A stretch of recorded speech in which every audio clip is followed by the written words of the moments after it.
After Kid Rock, I don't trust any like bad boy country singers. You trusted Kid Rock? No, I didn't actually. I'm not really sure why I framed it that way. I trusted it with my kids. You should not trust Kid Rock with your kids, let me tell you. Pretty sure. Well, he has kid right there in the name. I thought it would be fine. I'm pretty sure this man from the movie Osmosis Jones, he has a song in it. Kid Rock. Oh, he does have a nasty song in Osmosis Jones. My name is Kid's Cock. Yeah, he says, young ladies, I like 'em underage, see? Some say that's statutory, but I say it's mandatory. That's pretty straight up admitting a crime. Yeah. It's not the type of thing that you get cred for rapping about too. Like, this may surprise you guys, but Kid Rock listeners, I don't think they care. No. Yeah. They're fine with that. Definitely not. I saw a great tweet a while back that was like, Kid Rock makes music for people who think pee comes from the balls. Yeah, it sounded like somebody like pulling a straw out of a plastic lid that goes on a soda. Oh yeah, like or those old like bendy straws, where you get kind of. Yeah, I'm not doing the noise right, but the sound of cheap plastics rubbing against each other. Man, I think the microplastics I consumed from that shit as a kid. Like, my mom didn't trust us with glassware, so I drank out of an Olive Garden cup for like 6 years. I hate to break it to you, but you have cancer now. Sorry. Yeah, I probably do. It went in the mouth, Tyler, not in the butt. Good. The mouth kind is fine. I thought you were saying my mom did not trust glassware or something. Not trust us with glassware. And I was like, what is your mom, like a weird glass conspiracy theorist? What? No, close, but no. No, just didn't like, was pretty sure that all of her dumbass kids would break the glasses, which is true. Because then she did trust us with glassware and we broke all of them in like a week. So yeah. Just resign yourself to having plastic everything if you're a parent, I think. I'm actually drinking out of plastic right now. So yeah. Actually, there is a glass conspiracy. GLASS is an acronym, actually. It stands for gay, lesbian, ass, suck. Oh my God. What's the conspiracy? It all makes sense. It's all there in the name. Open your eyes, sheeple. She literally spelled it out, man. Yeah. Jeez, Sean, get with it. I just don't know what two sucks mean. Suck. So suck. The gay is let's see. So the gay sucks the ass. No. Wait, no. So the lesbian. No. Wait. No. No. The gay sucks the ass of a bisexual. Who sucks the ass of the lesbian? That's not even in. There's no B in glass, you idiot. There's just there's a silent bisexual. The B is silent. Okay. I want this to be intimate, except I am like 50 miles away. But I want you guys to be intimate. Activate the peni. Or the teledildonics? Are we back on that? Oh, yeah. Nice. That's a good callback. We're in Wheel of Time. We're back in teledildonics time. The listener does not know, but if you pay for our Patreon, you can get visual access. We're all connected via teledildonics right now. You can see us, but what you're going to see of us is very intimate. Yeah. Is that like those? It's about 4 inches inside my butt right now. Yeah, get to admire the intricacies of the rectums of 4 white males approaching middle age. Oh no! Draw your own conclusions. Colonoscopy. We probably all need that about this. Yeah.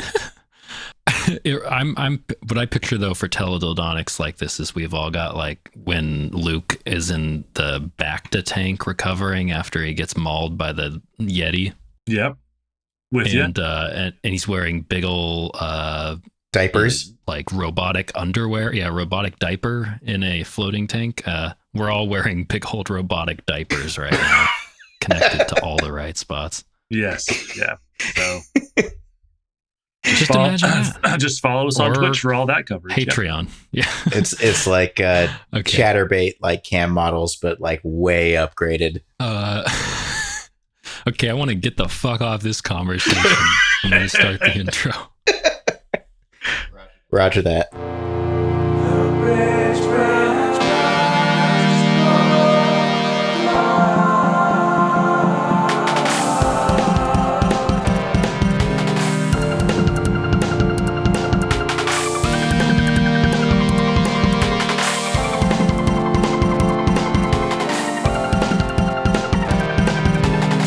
Hello, and welcome to the Bridgeburners Book Club, where together we read, discuss, criticize, and get excited about all things science fiction and fantasy.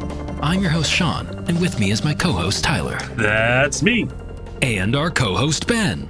Carrot Ben of the Inquisitors. You lowly dark friends may refer to me as a questioner, but I will not deign to acknowledge that. Bow before me. Oh, what is that, Daddy? Oh, I'm sorry, Daddy. No, don't hit me, Daddy. No! No!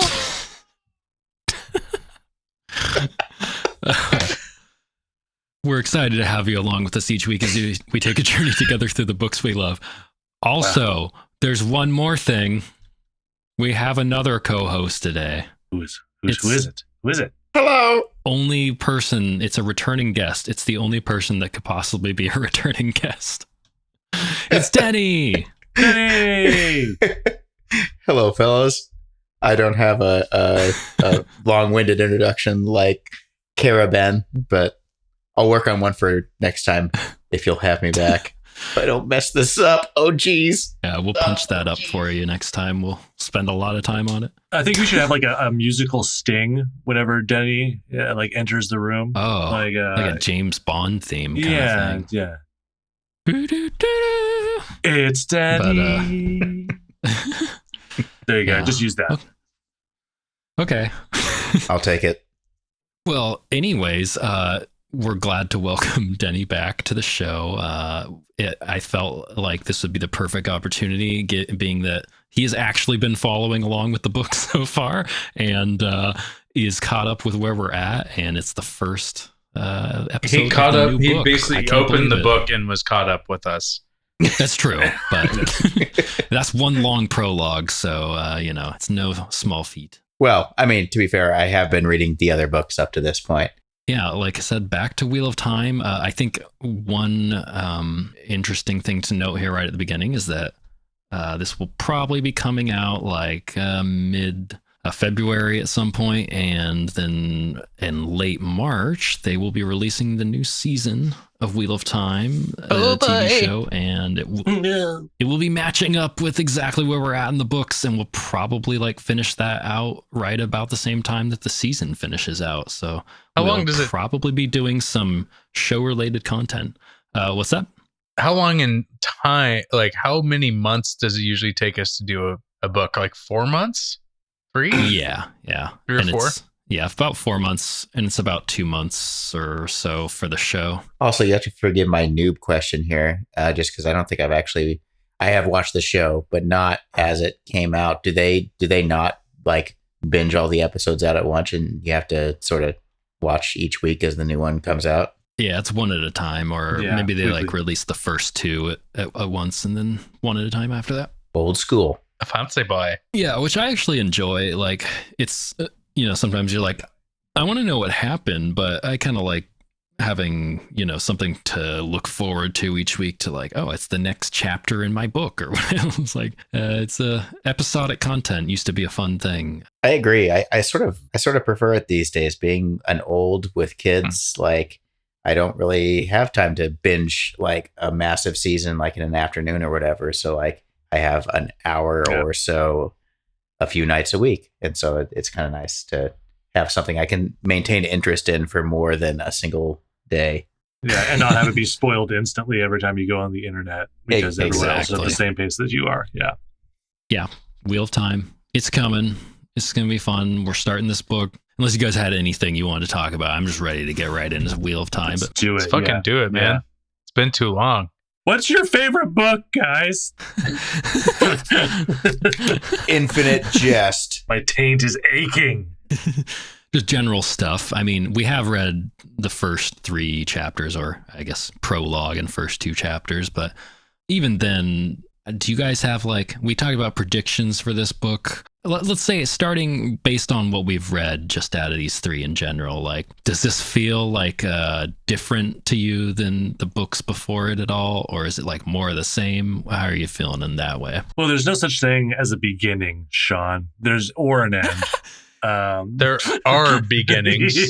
It literally does open the same way in a sense. Yeah. There are really beginnings. Yeah. There's a little bit, it's kind of similar in that they start the last book, they were kind of bunkered down in Faldara, but this is different that they're hiding and it's kind of a clandestine, obviously very clandestine operation. It's interesting with the Whitecloaks. It's not necessarily because I think the prologues generally start with the Dark Friends. Right. Eye of the World was the origin story of Luz Theron, the breaking of the world, and then the Great Hunt was Foggy Notion. The Dark Friend Ball. Yeah, where everyone had their disguised genitalia. So this one is not Dark Friend centric. It's more or is it?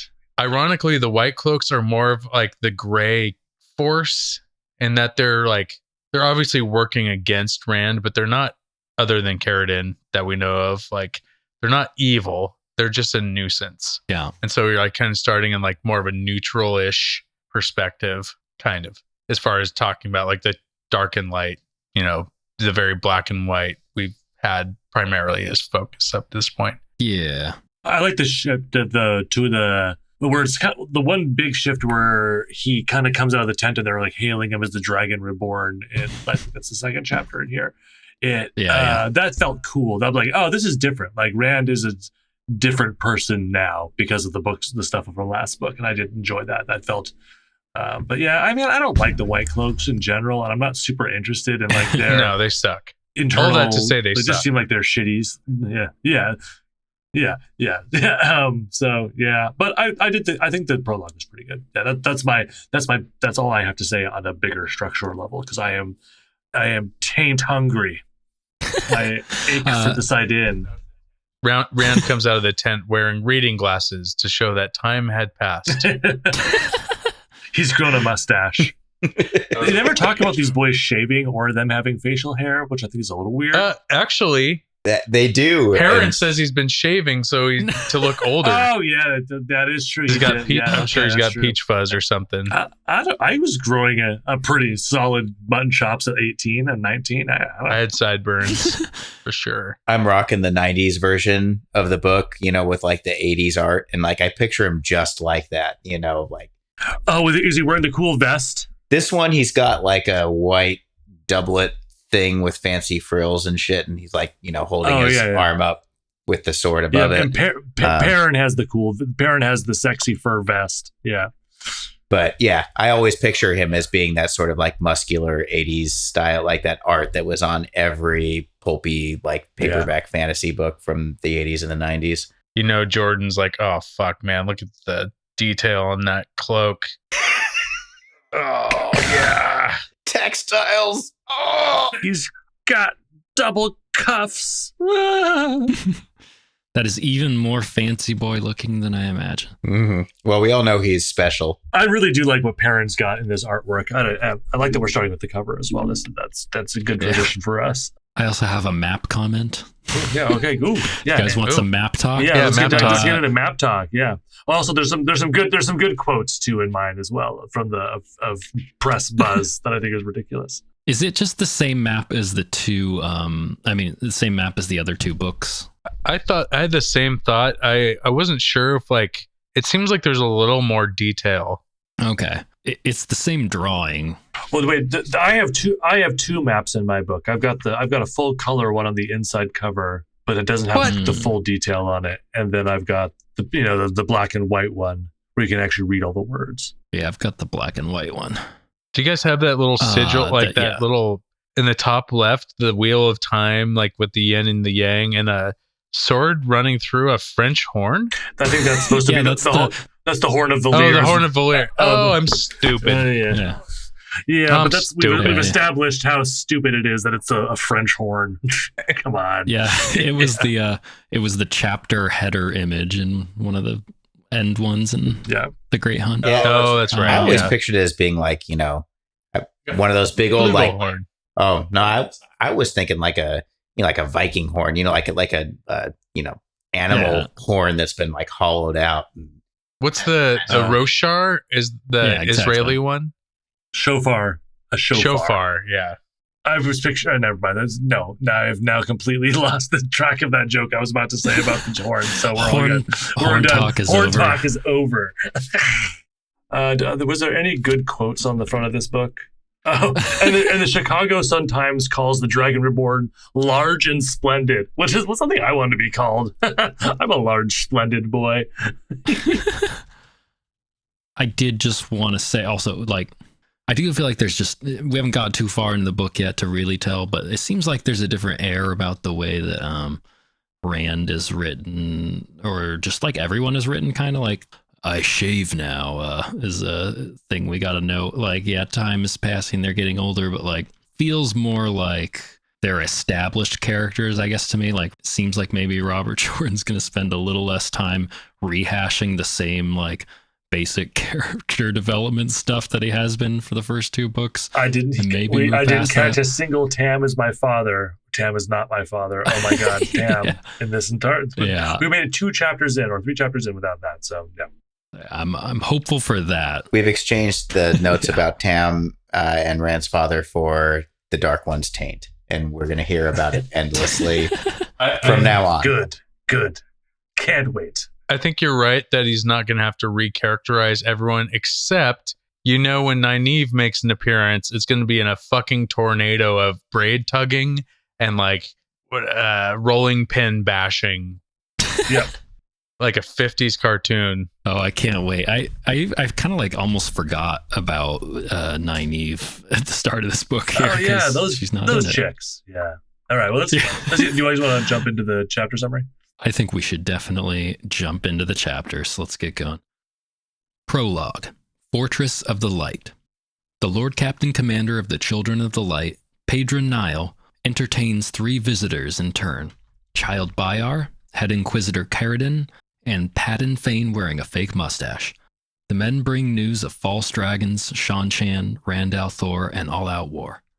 Inquisitor Caridin is commanded to let Rand go unbothered by the Children of the Light by the Lord Captain, but is later paid a visit by a Myrddraal, who orders him to hunt down the Dragon Reborn. That is an extremely abbreviated chapter summary, but I really didn't want to just put everything in there because it's mostly talking. It was a beefy prologue for sure. Yeah, longer than many of the subsequent chapters. Speaking of which, I didn't say in book talk time, but this book is like the same length as just about as the second book, and both of those are shorter than the first book. I thought it was a good length in the second book. Hoping a little better pacing, good length. Ben, do these, from your recollection, do these get longer? I recall them getting longer as the series goes on, but maybe I'm thinking about Malazan in that regard.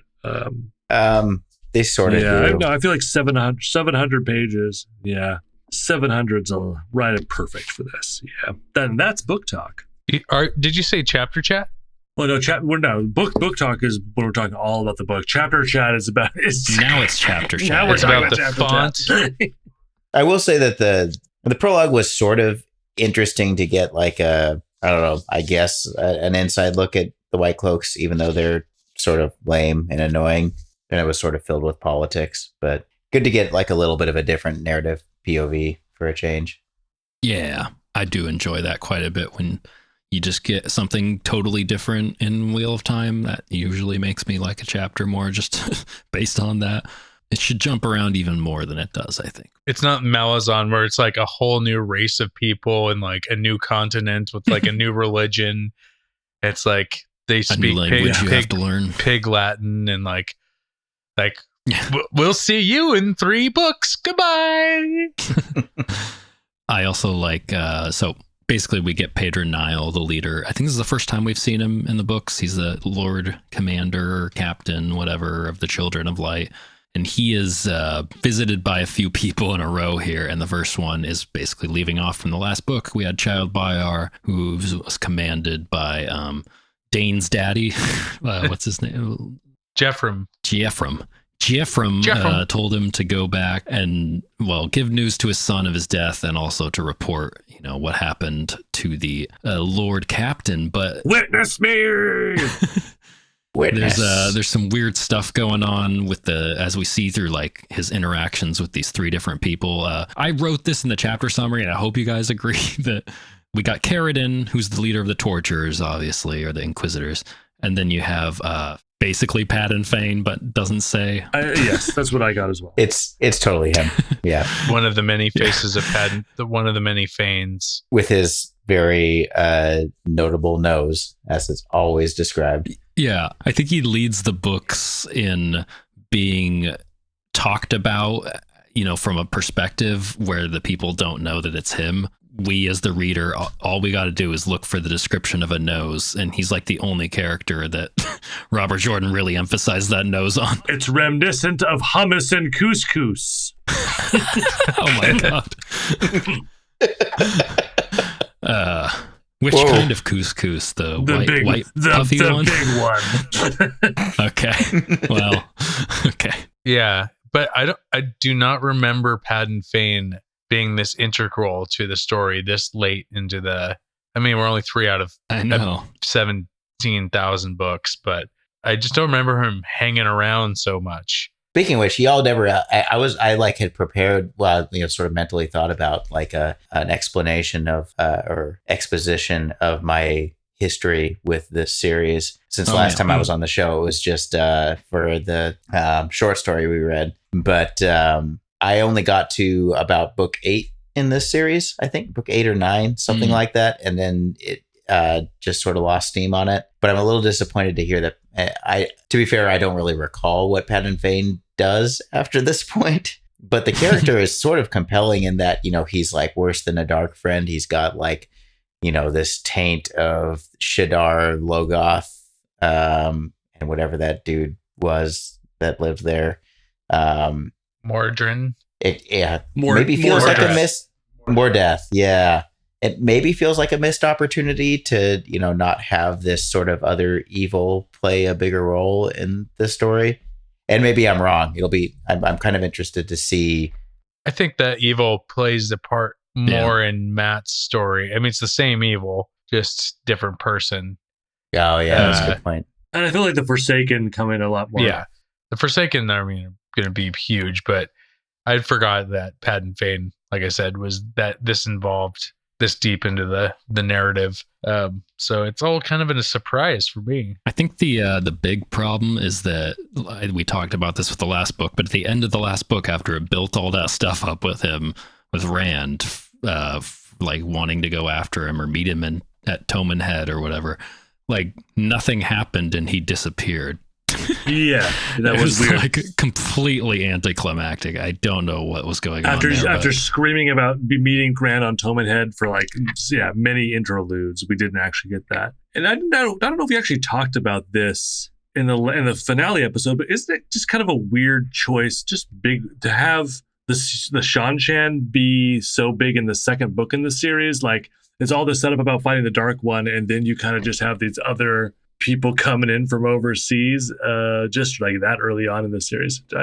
I just now kind of thought about that. Structurally is kind of strange, right? You kind of maybe, and like no Forsaken were involved. It would have been cool if like book 2 was like you get mentions of these invaders and little bits of information about them or something, but you don't actually know anything to like third book. I think whatever. they kind of like, I could be wrong, but I think they kind of slink off a little bit and then they come back. Like, so they kind of take their exit. Turok comes back for sure, if I recall. Oh, no, he died. Yeah. Didn't he die? Oh, yeah, never mind. He doesn't come back. Somebody else comes back. Lady Turok.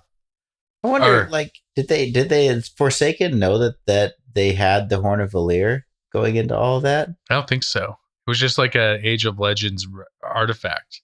Like looking at it simply, like it was just like this kind of impossible. So like without the Horn of Valir, like they would have all been fucked in the last book. Yeah. So maybe it is just sort of like a classic story of the heroes managed to find this like artifact, and that sort of thwarted everything. And like, that's why we didn't get, a confrontation with the Forsaken and a battle with the Dark One or his cronies in the last book to the degree that we were expecting, at least. Yeah.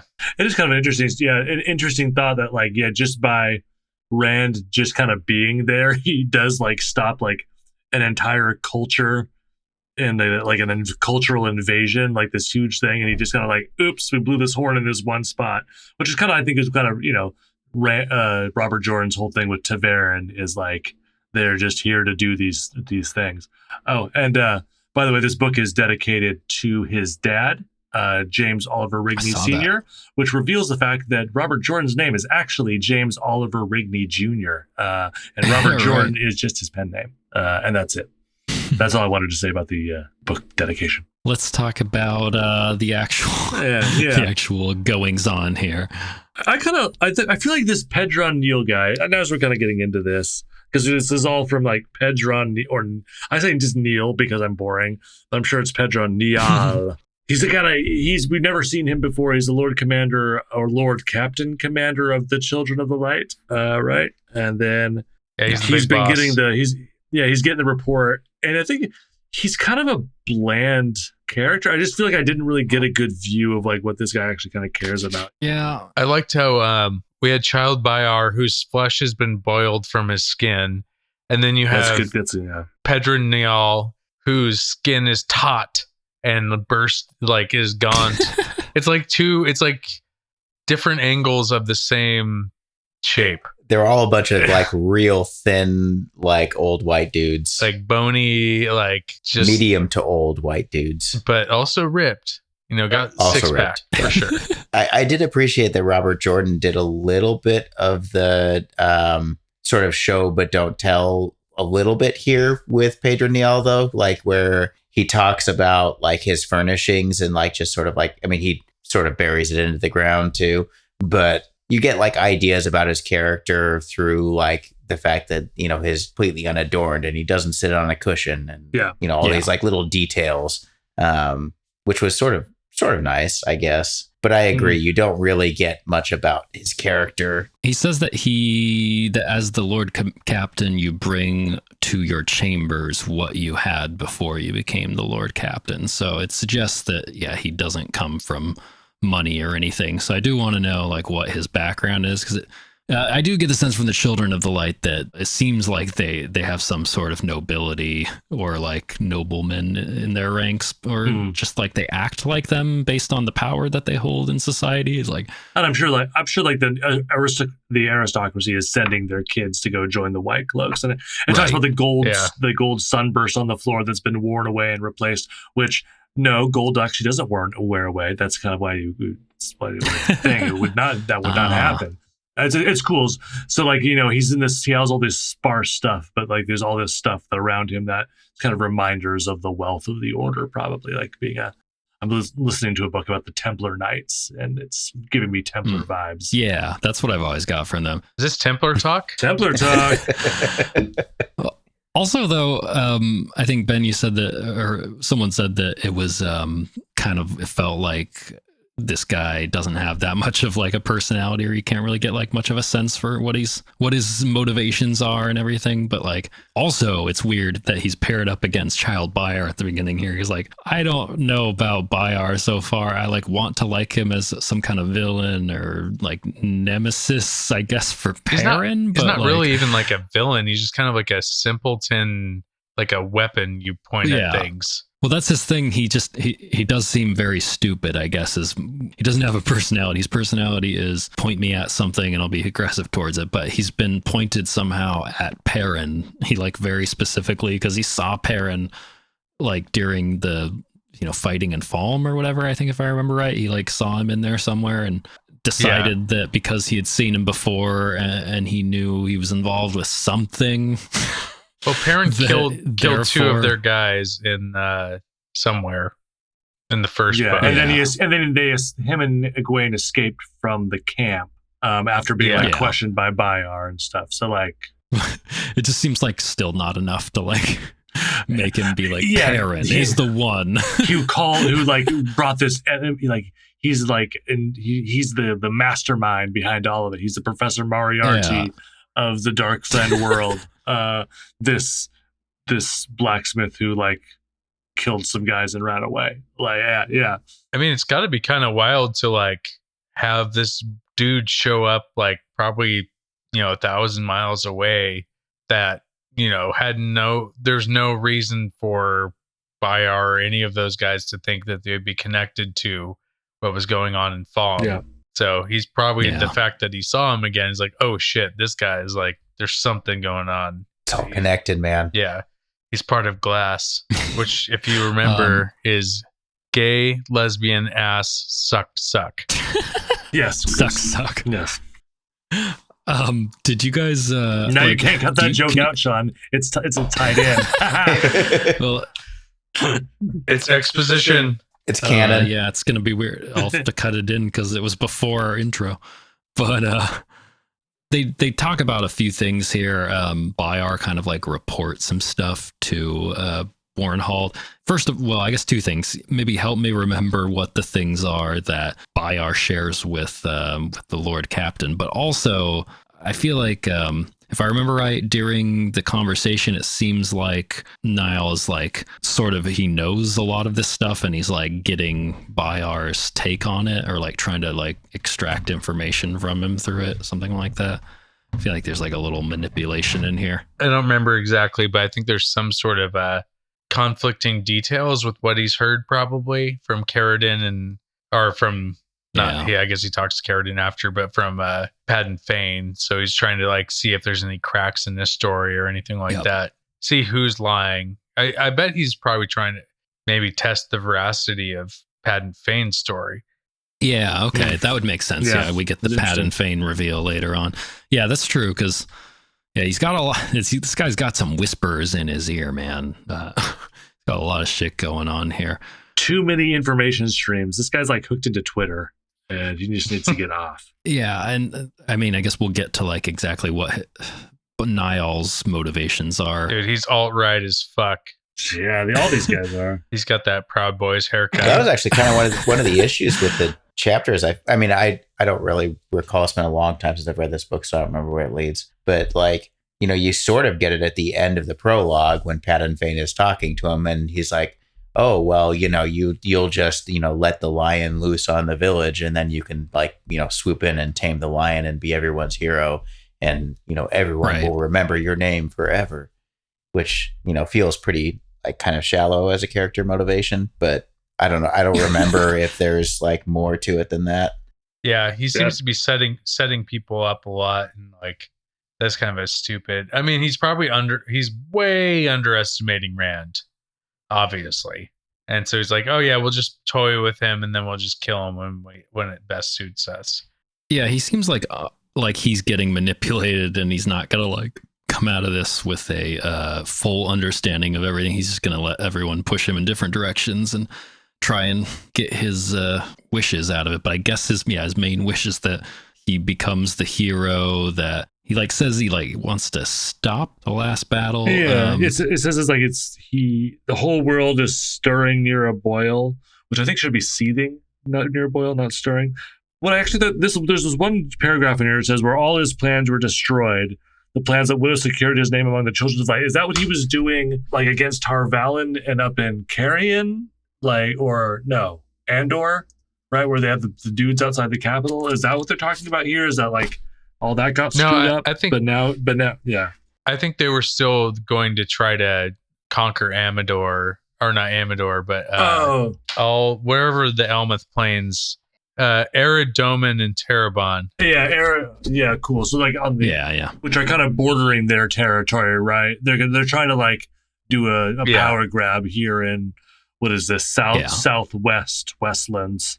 It's not like a power center of the continent, so it's ripe for the taking. When he talks to the Carradine, he basically says, "You stupid bitch, I told you to take over, or I mean, I wanted you to set it up so I can basically take over all these lands and like double the size of our kingdom area. But like, I don't know if do they rule in Amador? Are they like the actual rulers? I thought he mentions like he has a king that they answer to or something, and that was his thing. Yeah, I think they got a puppet king. I bet he's a boy king. I love boy kings. The country is Amadisia, but the town is Amador, I believe, or vice versa. Okay. Fucking confusing, but man. They own Amador. So yeah, he wants to get a place of their own to rule without even a king. And yeah, it was like let the whole Shan Chan thing and the Inquisitors, like Children of the Light, going through the land in the last book was, I guess, part of his plan to like make that ripe for the taking. But now he's got like false dragons everywhere. There's 3 false dragons at once. Well, one's the real dragon. He just doesn't know that. Do you have too many false dragons on your hands? Hey man, that's next episode. Next commercial there. Yeah. That's a good one. Oh man, that is a good one. Fuck, cut this from this episode, Sean. We'll reuse that. I have one thing. If we're getting ready to move on to the next chapter, which I feel like we're there, I have one thing I want to call out at the very end of the prologue. We have that scene with Carradine going back to his quarters and finding out that he's a dark friend. You know, he gets bitch slapped by the mirror draw, and he's I love like that shit, cowering like a little bitch in the corner of his room. And then his servant comes in, door opened, and Sherbon hurried in, a plump man with a basket in his arms. He stopped to stare at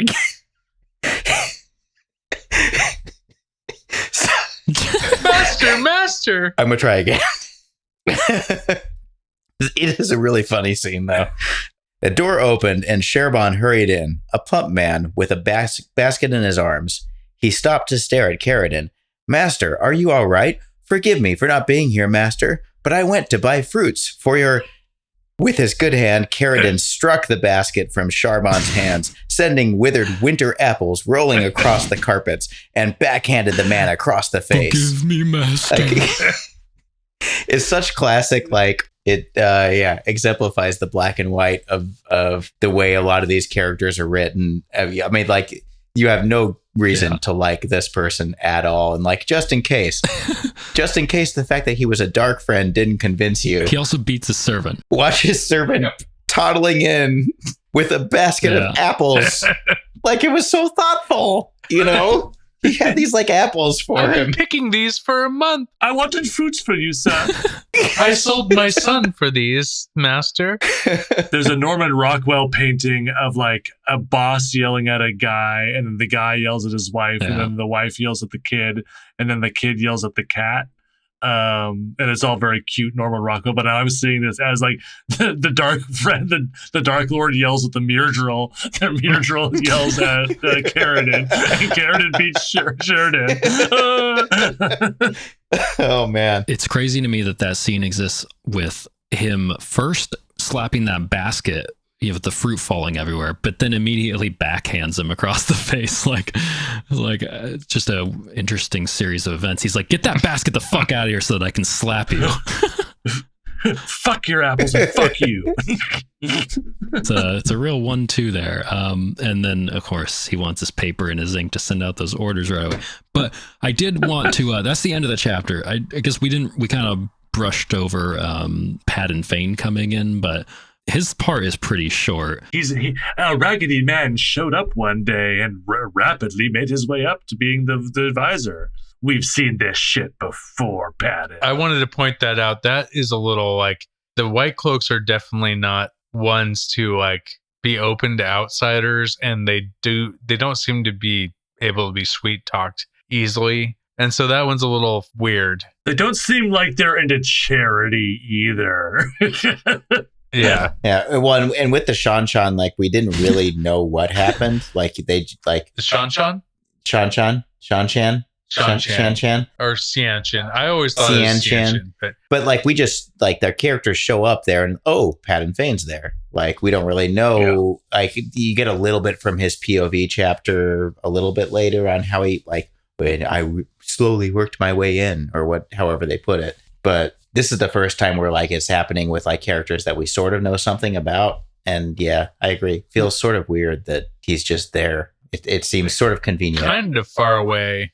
Yeah, the timing doesn't seem like it works. How long? I wanted to note that he is, I mean, it's a pattern now that he like nuzzles up to these powerful people or in positions of power, but like it also follows the pattern of Mordeth. Remember that ancient city, he like some dude shows up and becomes the advisor to the king, and suddenly the king starts getting real dark and weird, and then evil takes over the city. I don't know, maybe there's something there, maybe not. I feel like I've heard that somewhere in fiction before. I was just gonna say, I wonder if Robert Jordan like wrote an essay in college about Grima Wormtongue being the biggest villain in the Lord of the Rings, like arguing for that. Yeah, I could see it. And then he saw Aladdin a couple of years later. Was like, "Fuck." They beat me to it. God damn you, Walt Disney. One other thing though, what did you guys think is like Paddon Fane's deal here? He's I guess he wants to get revenge on Rand, or I always say revenge, but it's not even really revenge. I don't know. He hates Rand. He's fated to meet with Rand, whatever it is. It all seems to be like based on Taverin. That shit. Yeah, Taverin. He's Dark Taverin. Rand and the crew are Light Taverin. I don't know. Anyways, we'll find more about. That was the other thing. You guys just said Wormtongue. His name that he chooses, Ordeath. It means wormwood. Mm-hmm. And it sounds like Mordeth, his other name. Jeez. Yeah. It's all over the place. I think we get the idea. Literally, yeah. Paddon Fane and a Groucho Marx glasses and mustache. His nose is pronounced enough already.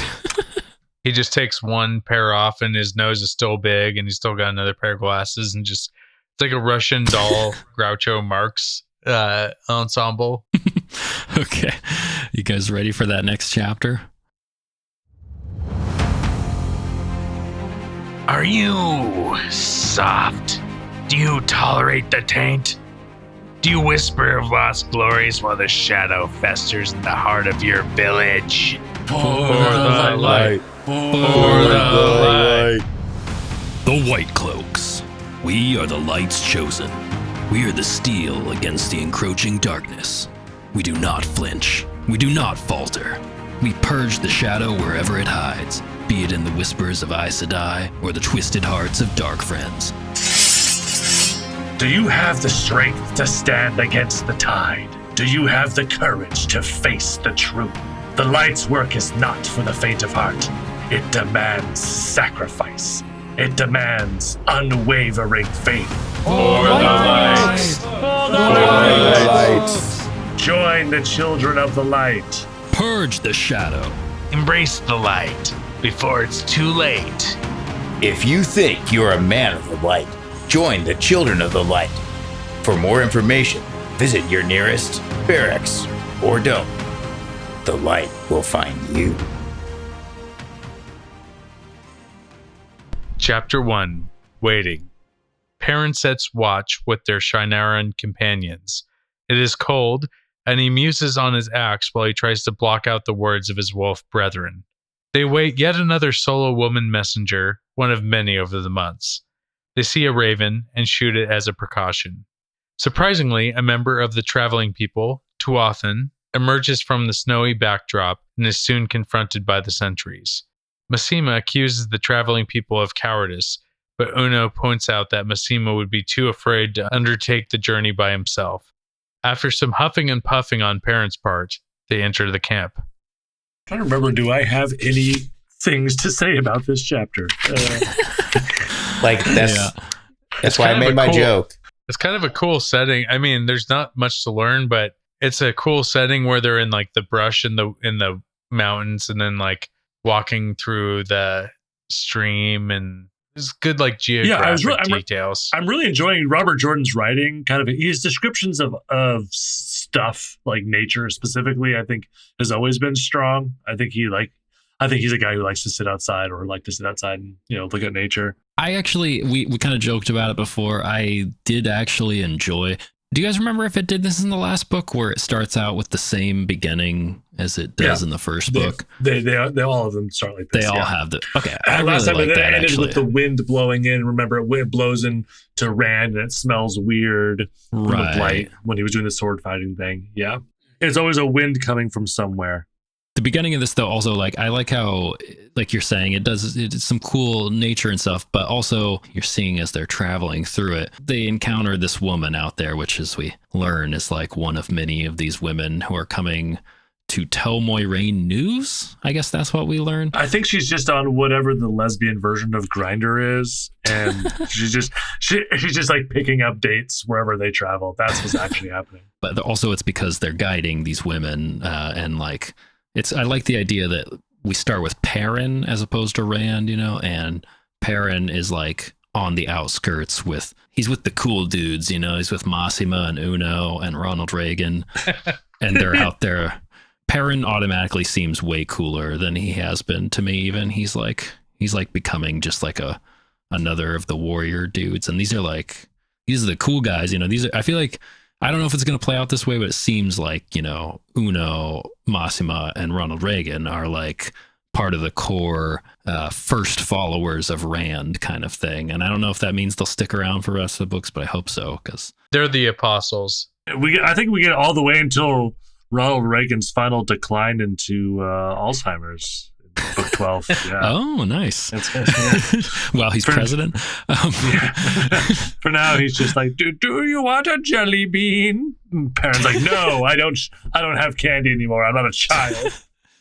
But it reminds me of, like, I think about something like Malazan, where Malazan does a great job of, like, you meet the Bridgeburners, right? And there's all this history that's both written about and implied about the Bridgeburners. But, like, you also have these characters where it's like, oh, they have these legends from back in the day and their origins or whatever, and it sounds super interesting and cool, and like, I don't know, the mystery adds to like how badass some of those characters are. But I like this version where it's like, we're starting out book 3 of however many friggin' books are in the series.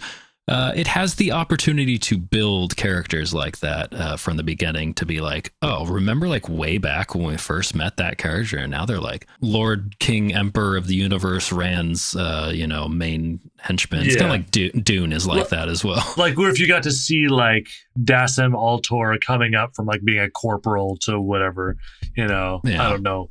I can't remember Dassem Altor's rise to power, however it worked, but if you got to like see him and it was all kind of POV over the course of that many books, it would be pretty rad. Yeah, I don't know if that's the way it works out in the Wheel Time, but I assume you guys are talking about the Shinarans, right? Yeah.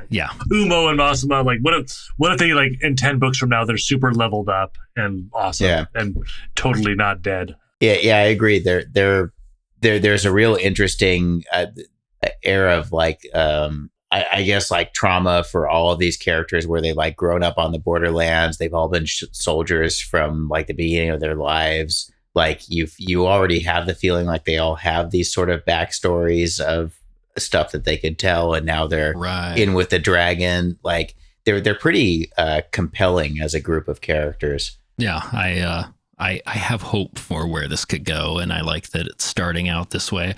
Of course, in classic Robert Jordan fashion, he'll probably just do the opposite of whatever little thing I hope he does. But we'll see.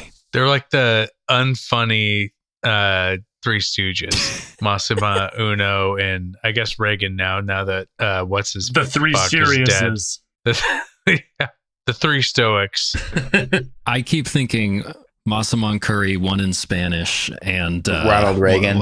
Fucking Ronald Reagan, yeah. Just call me the Gipper. Uno the card game. What was the guy that died? Oh yeah. That's a broad question. The guy that the Shiner, the captain. I was trying to remember his name too. I don't remember. Ingtar. Yeah. It's Ingtar. He got fucking brutally murdered in the show. I think that was Ingtar. At the beginning of the second. Yeah. He put his head down on the spike and they like kicked his head through it. Yeah, not to divert too much from the book to the show, but I got some real Game of Thrones vibes from that scene. It had that sort of like immediacy and violence that made that show so good back in its day. It was the first time like they didn't really get into that in Wheel of Time in the first season, but yeah. That was definitely a whoa, hey, was not ready for that shit. Yeah. I would say big difference with the show is I feel like they haven't really gone full in this direction, but I feel like they're willing to go rated R where Robert Jordan never crossed PG-13. Yeah. Maybe they haven't shown like a bunch of nudity or things, but they've gone there with the violence at least, and they added in swearing and stuff that's not in the books. And Wait, it's pretty much implied that Rand fucks Egwene at the beginning of the show too. if we're not going to see Rand's hog, I'm not even going to watch this goddamn show.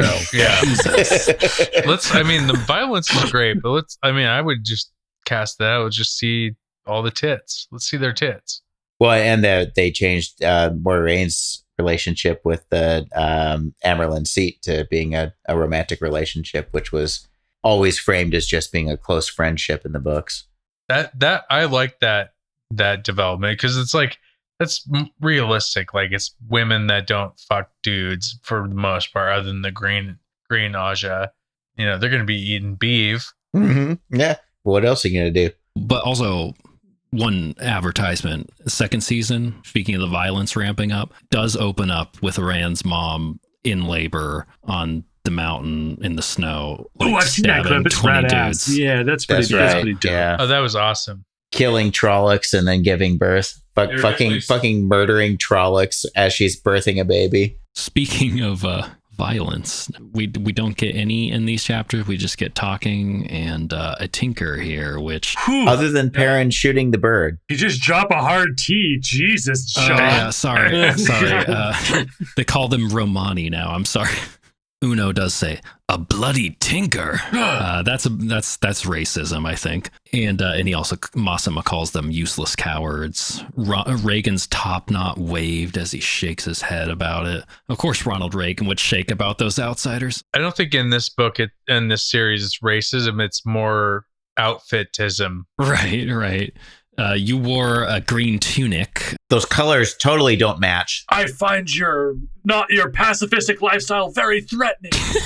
Well, Denny mentioned that the only violence that Perrin skewers a raven in the sky, which, like, that's so hard to hit a fucking bird. I mean, he's got wolf eyes, but like the fact that the Shienarans, like, they just missed the patch of sky that he headshot at, yeah, meaning they would have hit the raven had he not hit it first. Like, yeah, that is fucking hard, man. Like, that's why people have shotguns. Mm-hmm. And they have short bows, and he has a long bow. And I think Robert Jordan has a kind of confused idea about the superiority there. But well, all of these characters are special boys. That's it. They are special True. boys. Very special. But in the first book, was it a raven or was it crows for some reason? It was ravens. It's always been ravens. Okay. That's been okay. I don't think he said the word crow. I don't think there's no crows in this world. It's all ravens. I think I'm just thinking of Lord of the Rings. It's crows that serve the exact same purpose. Spies for Saruman. Oh yeah, that is the same. I didn't even think about that. He's like, there's these birds that are spies for the Dark Lord, and they're not crows. What's that? Oh, ravens. Yeah. Ravens. Yeah. I'll point out that on the cover of the book that Ben sent to you guys earlier, my copy of this book, there is a review from the New York Times quoted on the very front page. Jordan has come to dominate the world that Tolkien began to reveal. So Middle Earth? Sort of a nice way of saying, like, yeah, there's some stuff here I recognize. It's a bit derivative. In a good way, I guess. Hey, now, let's not be mean. Yeah, all of Robert Jordan's dwarves are genetic. I wouldn't even honestly say that this is that derivative of Lord of the Rings. So anyways, they shoot down the raven, not the crow. And that's what they've apparently been doing a bunch. They're on woman watch and they're on raven patrol. They say that the raven needs to get back to someone to report. I like that they answered that question that I already had in my head. Does the Dark Lord see through their eyes, or does he talk to them? But he talks to them. Oh, thank God. I just picture like a local news woman watch. That's a woman. That's a woman. That's a bitch. Tonight on Woman Watch, we saw this woman. More later on Woman Watch. There she the is. Show from walking. Dirty Rock, Bitch Hunter. Yeah, MILF Hunter. No, it's Bitch Hunter. No, it's definitely Bitch Hunter. It's Is it MILF Bitch Island Hunter? being Bitch Hunter. Yeah. Oh, it's, yeah, you're it's, right. My Will bad. Ferrell's show. Yeah. Happy Mother's Day, bitch. And then they just literally made MILF Island into a show in real life. So that's their thing. They get this lady. What's her name again? Freaking Leia? Princess Leia. I think. Leia? Yeah. Okay, let's Leia agree shows because I up. have to say her name in this next thing. Leia? Oh. It's Leia. Yeah. Yes. Let's Sure. make it simple. Did you guys get the sense that she's like, I don't know if I would say flirting. I feel like she's like, her and Perrin have like a little moment, you know, of like A frisson? some banter back and forth. Yeah. I would definitely not call that flirting because Robert Jordan does not how that works. Yeah, I wouldn't go that far. I would call it a hint that there could be light flirting, maybe several chapters down the road. Okay, someone's read ahead. I think Perrin's just horny. The way it's set up, it's like Robert Jordan, all of his male and female love interest relationships are like, a lot of them seem to involve a lot of like, oh, men and women, they love to fight. Men are from Mars, women are from Venus. Can't live with them, can't live without them. He's already setting up that dynamic. I feel it. His wife is just reading these books like, I love you, Bob. We don't fight about anything. Yeah. Where's this coming from? I thought we loved each other. Why is there all this talk about lint in the dryer trap? Very specific. Doesn't fit in this universe verse at all. Robert Jordan's wife just looks down at her undivided riding skirts. And he's like, oh no. Oh, my braid. She stops tugging on her braid for a second. We're back, baby. I think it was sort of like the undercurrent that we haven't really discussed to this point yet, which is that, and it's a theme that ends up getting repeated in every book in this series going forward, is that the first few chapters end up just being exposition to like try to catch readers up on anybody who maybe like somehow did not read the previous books that came before it. There's a lot of that. And so, you know, like in this case, you know, they're just sort of pointing out that, oh, like Perrin had like traveled with the Tuatha for a while with Egwene, and like he, you know, has all this guilt about violence and sort of like weird self-loathing about it. Yeah. But she is painted as being like weirdly perceptive, like almost in the way that an Aes Sedai would be or something. Like, you know, she says something about like, oh, like you seem sad. Like for someone who talks about violence so much, you seem sad about it. That makes sense, because that actually like ties together a thread of the women that have come to bring messages to Moiraine are always from like different areas and like different castes and whatever. They probably have the talent, and she's like casting out and like grabbing these women, and they're just being compelled, which does not seem like a Aes Sedai thing. Yeah, that's a good point. I didn't think about that. But you kind of made the point. I just kind of... They just keep showing this thing up like, yeah. Interesting. I didn't think about that. Yeah. You connected the dots for me, though, you know? Yeah. Rather than Moiraine just sending out messengers, she's questing out. I don't know. We don't really know how Sidar works. But we do know that Blue Ajah are known for like having networks of like spies or like feelers out, like in all of the different realms. So to follow up what Denny said, it does do a lot of that. I noticed throughout this where it's like Perrin was a boy from the Two Rivers. Like when you're reading book 3 and you're like, what the fuck? Okay. And like within the first paragraph, and he also felt bad about himself for being so big, and so he's always very careful about it. Like, okay, yeah, dude, you got this. This is what you every said 2 fucking books ago, book. man. Every fucking book. He's very sensitive about his size, but he's not fat. He's not fat. No, he's just big. He's just big of ass and shoulders. Fat people aren't main characters. And feel free to cut this out, but this is not a trend that discontinues. Like every book, every fucking book, they all start with like 3 or 4 chapters of exposition on crap that you have read for the last, like, it's an infuriating habit that Robert Jordan had when writing his books. I think what it is really, and what bugs me about it also, is that it's really just a thing that comes from marketing, because they need to try and sell as many books as they can, and they find it like easier to bring in readers that like back into it, or ones that may have not read all the books. Or he was probably forced to write it that way, like where his editors were like, well, you never know like what book some kid's going to pick up off the shelf, and like give him a place to start from. Exactly. So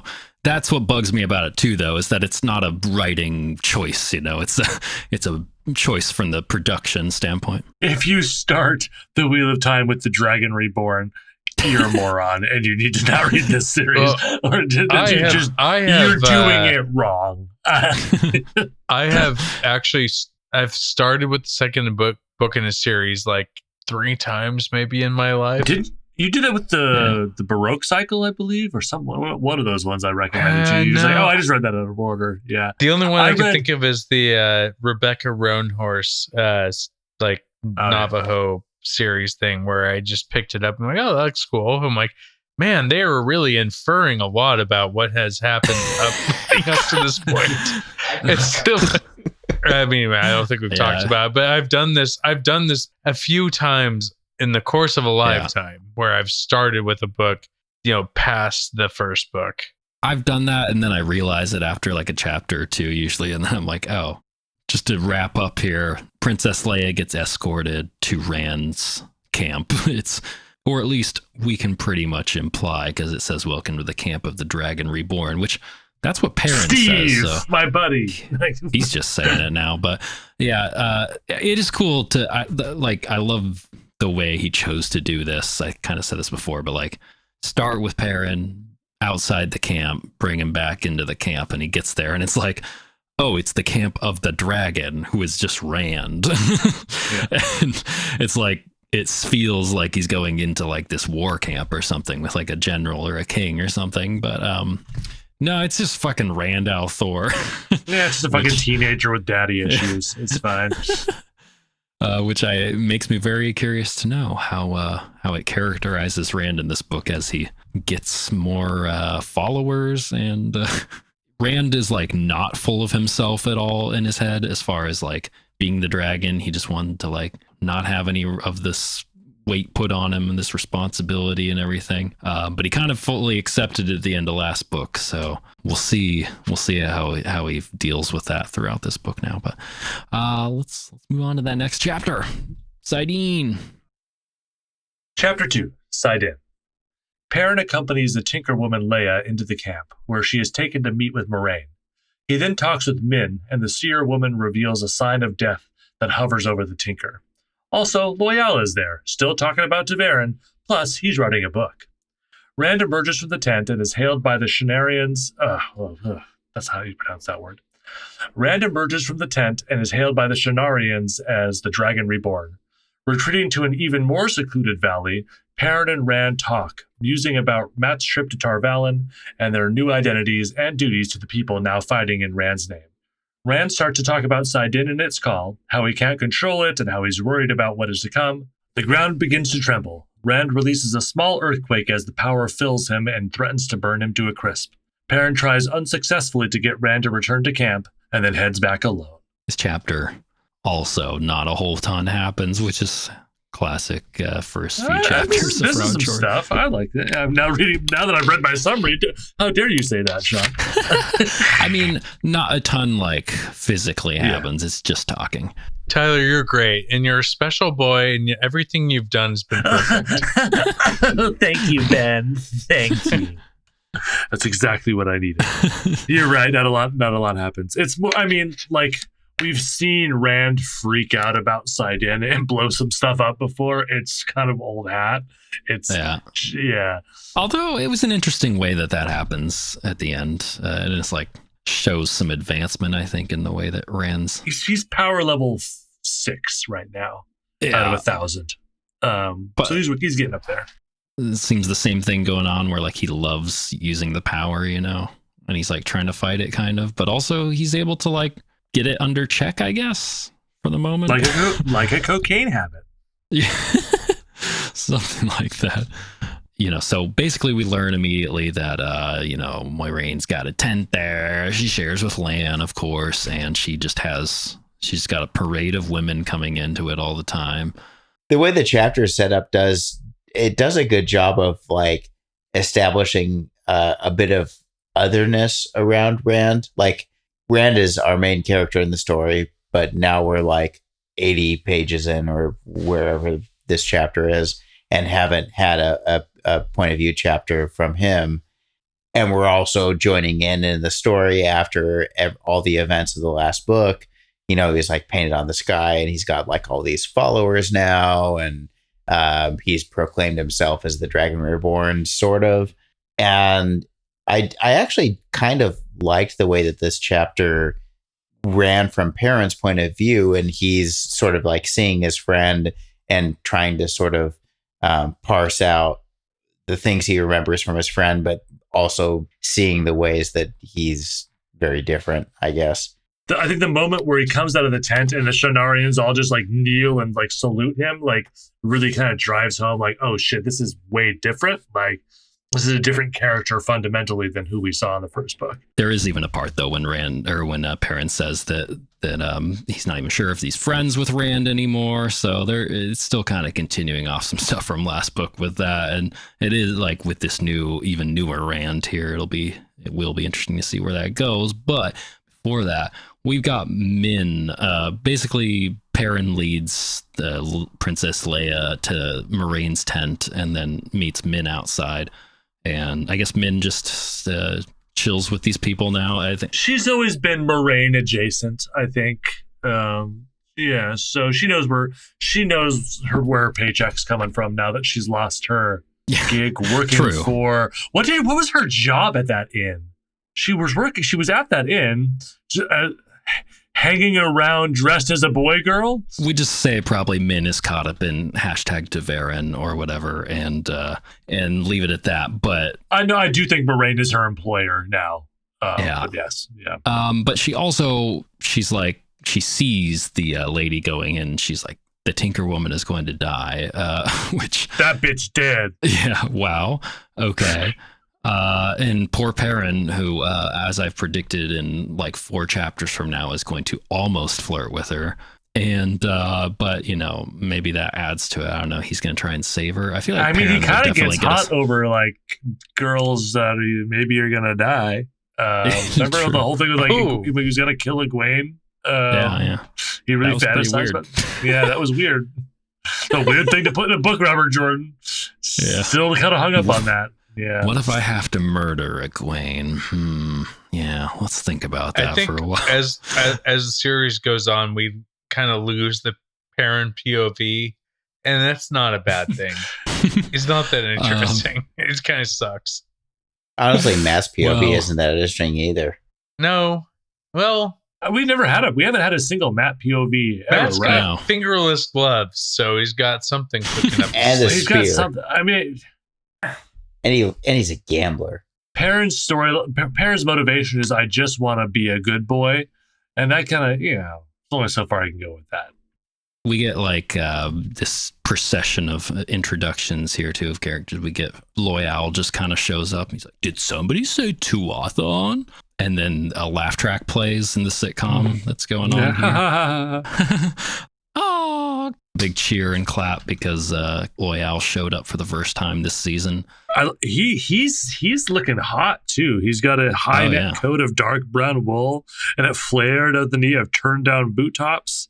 He's looking stylish these days. Gotta love it. Being good friends with the dragon has paid off, it seems. And you think he's embezzling? I bet he's embezzling like mad. Oh, totally. No, he doesn't need to. He just gambles, I think, and wins. Oh, that's true. Yeah, it's kind of his thing.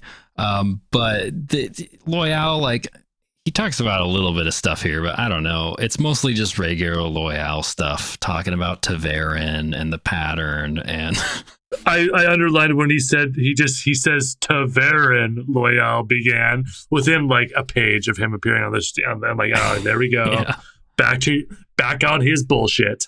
With the little eyebrow winkle and like, or wrinkle and wink to the the camera. But I do like that. He's planning on writing a book about Taverin. Yes. You can't. There's nothing like an author writing an author into their own story. I always get really suspicious of that right away. I'm like, where is this going? A little bit of George R. R. Martin in there too. Did anyone else think it was weird how Loyal phrased that? Of like Loyal was just like, oh, and I'm like, I'm a little hesitant to tell you, but I'm thinking about writing a book about everything. Oh yeah, like, dude, fucking obviously. Like, what else are you gonna be doing? Like, you're hanging out here. You're obsessed reading with books all goddamn day. Like, what else are you gonna fucking do? Yeah, he's basically a scholar. But that's the way, like, somebody who's planning on writing a book, but actually is never going to write a book. That's the way they kind of lead off to, like, I'm thinking of writing a book about this. You're like, oh God, shut up. Don't judge me. I'm sorry. I'm so sorry. I'm going to write a book. I just have to write a book, but don't judge me. I'm so sorry, but can't stop me. I'm going to write a book. We get Rand coming out here eventually. And as I think was mentioned before, we get this kind of crazy reaction to it. People are like, would you say they're worshiping Rand now? Hail to the dragon! Yeah. It's the dragon! It feels like worship. It's happening. Yeah. Which is kind of crazy. I don't know. Like, it's weird because it moved so slowly in the first two books as far as like developing Rand and him deciding he wants to accept his destiny. That was kind of the big thing, was like he needed to finally be able to face the facts that he's maybe actually this fucking legendary dragon dude. And something I don't really understand is like worshiping a false dragon or like being a follower of a false dragon is characterized as being a horrible thing that terrible dark right. friends do. And then like these upright dudes are like, yes, well, no, I get it. And I mean, it's maybe to show that Rand like legitimately showed his power back in Fall, but like, it's kind of crazy that like, I've never really understood the dichotomy between, okay, everyone apparently understands that false dragons are bad, but then false dragons come around every 10 years or so and millions of people follow them. Yeah. As I'll go and open TikTok on my phone. Yeah. Well, that's the thing though, because it's like he went, like I said, slowly in the first two books to even accepting that he has these powers, and then like he was sort of tricked into developing them by Lanfear in the last book, Celine, and then he's like, I guess, gotten more powerful, started to control and use his powers, and accepted that he has them, and then like had his big battle thing, or he actually kills like a good fighter and stuff at the end of the last book, and then he just goes straight to, in this one, being like the commander of armies essentially, which is worshipped by people. It's like pretty abrupt. It spent a lot of time building up, but then it just like switches over all the way into like full on. I don't think there's much coming back from this at this point, and like maybe there's a point in the books when Rand gets knocked down from his like position of power, and is like more reliant on himself and a small group of people again or something. I assume it probably goes in different cycles throughout the books, does. but like also it's that could be a tough thing to navigate, like going all over the place with that. But well, his powers are like, he's definitely finding his power, and on the other hand, you're going to see the like awakening of the other Forsaken and other powerful entities that like come to counter him. I mean, it all is like pretty equal. He has a counterbalance the entire time, but I mean, Rand is still like going to be the most powerful character in fantasy, the most special boy that there was ever special boy, the mostest specialist boy. I guess the next thing would be Perrin like follows him off into the woods, right? Or not into the woods, but somewhere like... No, they go through a crack in the rock and there's like a whole thing. A crevasse. And there's an even more secret valley. They already went into a secret valley, and then there's an even more secret valley inside this secret valley. Right. And it's a half mile. He's just like, I went down a half mile, which is like 2 times around your school's track. I know, I circled that as well. Like, that is a long way to go down, like, the crack he's describing and rocks. Yeah. It's only like 15 minutes, but it's like 15 minutes in a hole, like in the cave. I know. Have you like in ever gone down darkness. like the really narrow Oneota Gorge and like Columbia River Gorge? Like it's a tiny little crack that you had to go down, and it's way less than a half a mile. It's not even a quarter mile, and you're pretty claustrophobic kind of getting through there. I don't know. Yeah.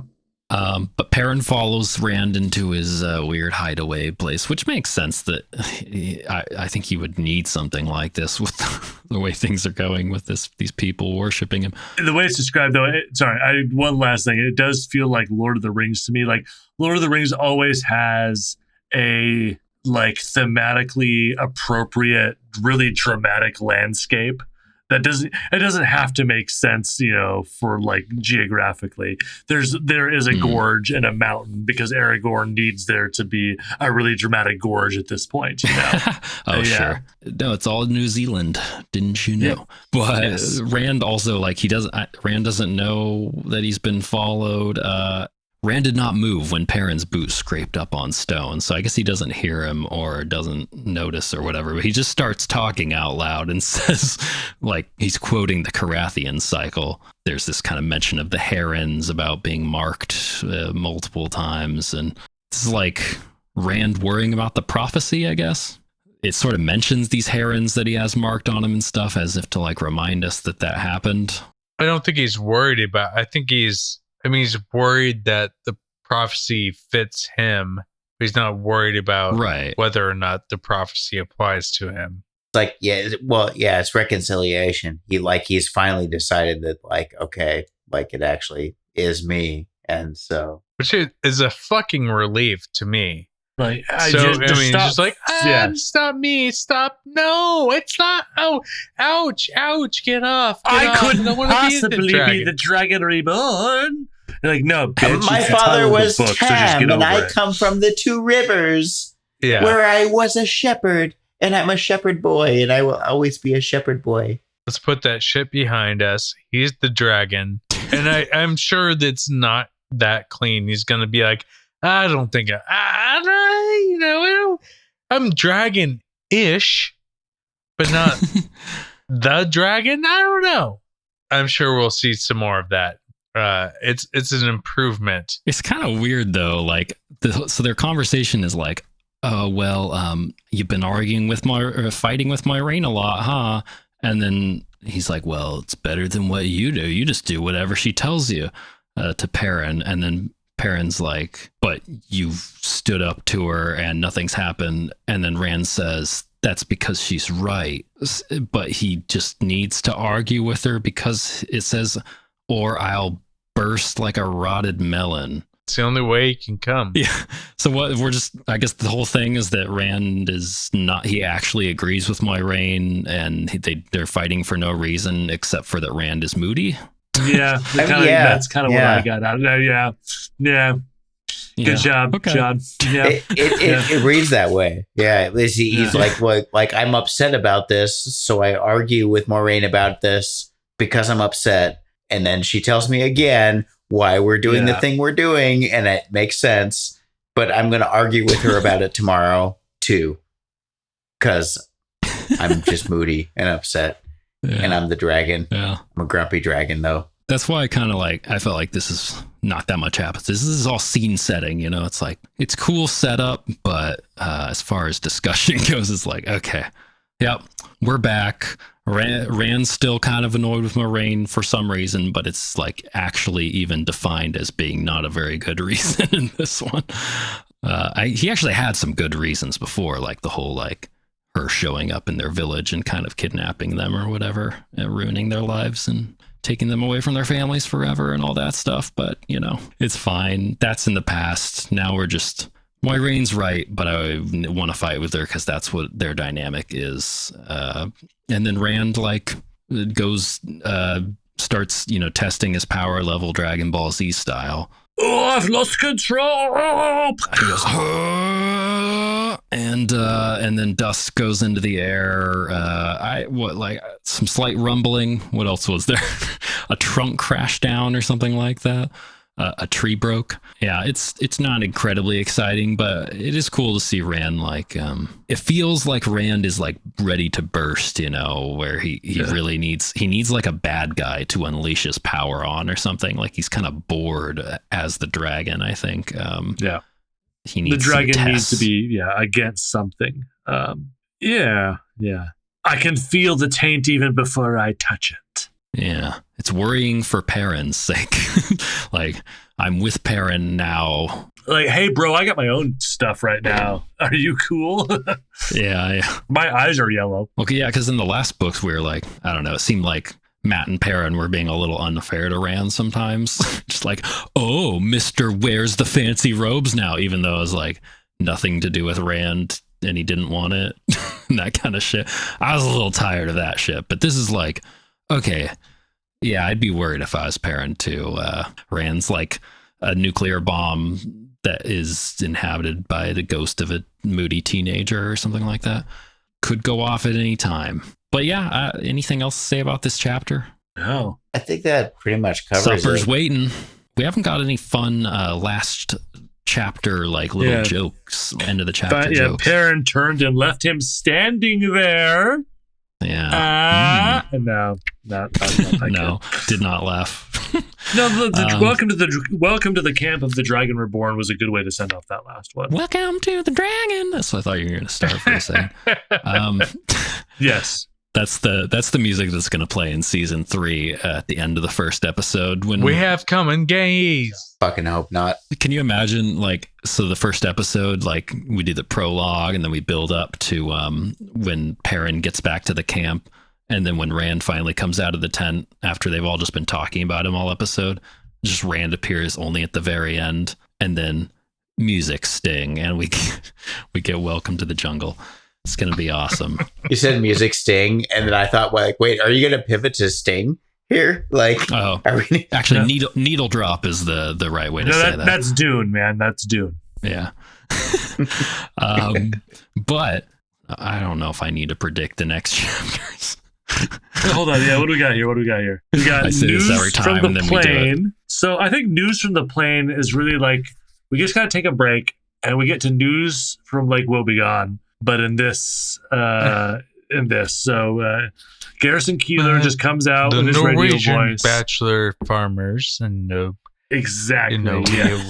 So all out there in the 2 rivers on the edge of the prairie, and everyone claps. And he just kind of goes into a long homespun story about a tobacco farmer who tries to build a pontoon boat on the pond. It's really just kind of a slow chapter, frankly. So that's what happens next week in News from the Plane. Shadow sleeping.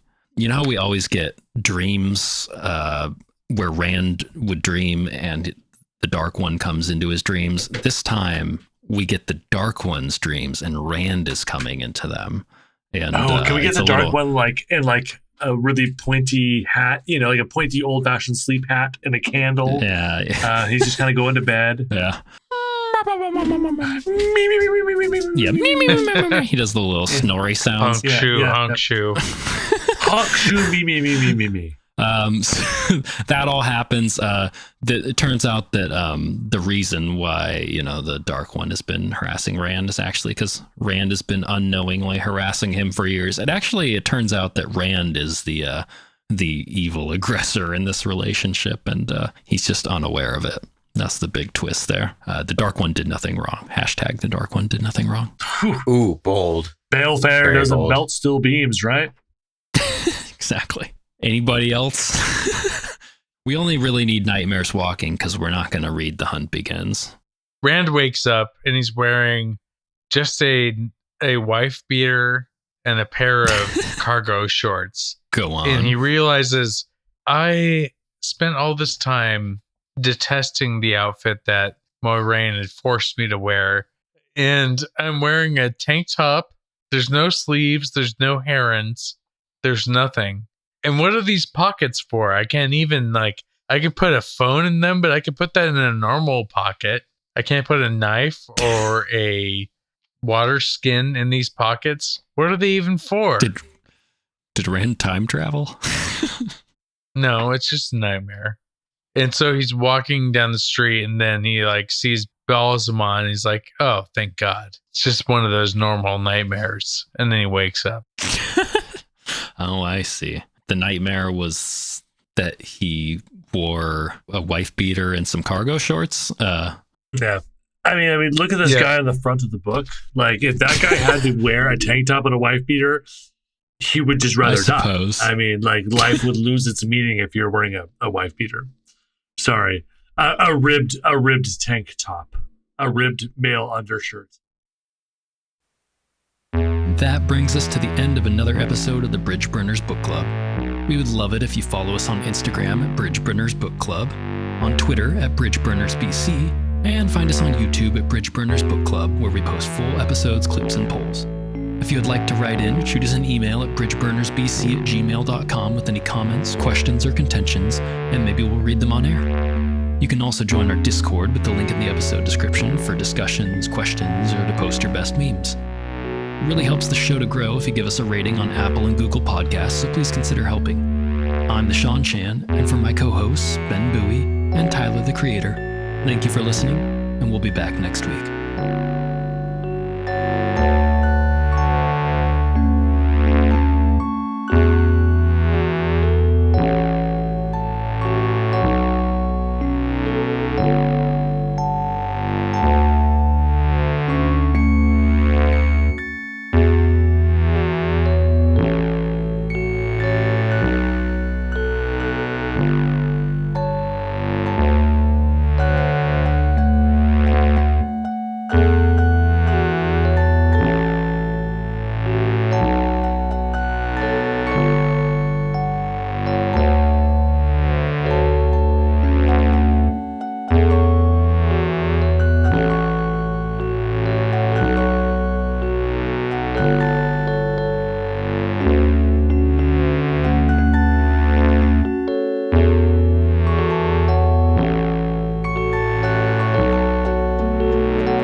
Why are you so sad?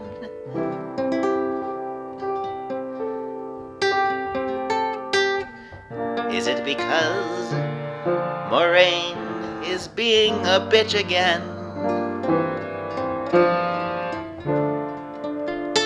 Or is it perhaps that you are scared of the Dark One's taint?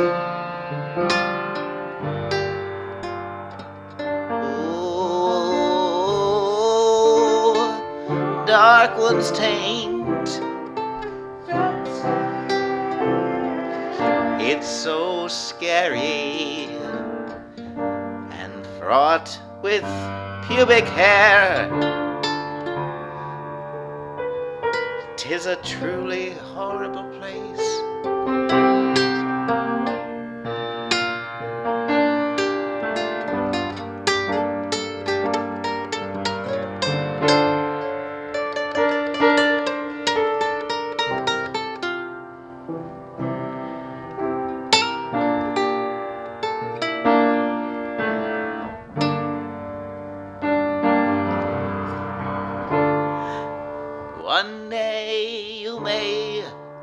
your siding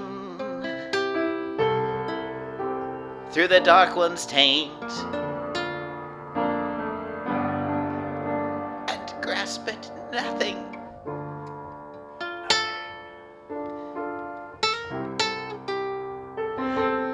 Meanwhile, your collar itches from the fancy clothes Moraine makes you wear with the dragons on the sleeves. Oh dear. The dragons on the sleeves. And the Dark One's taint.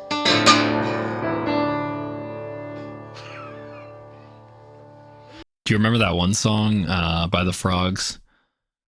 Grandma sitting in the corner with a penis in her hand going, no, no, no, no, no. That's the one I wanted to show sit down to. Grandma sitting in the corner with a penis in her hand going, no, no, no. No, no, no. It only goes to show. What the fuck?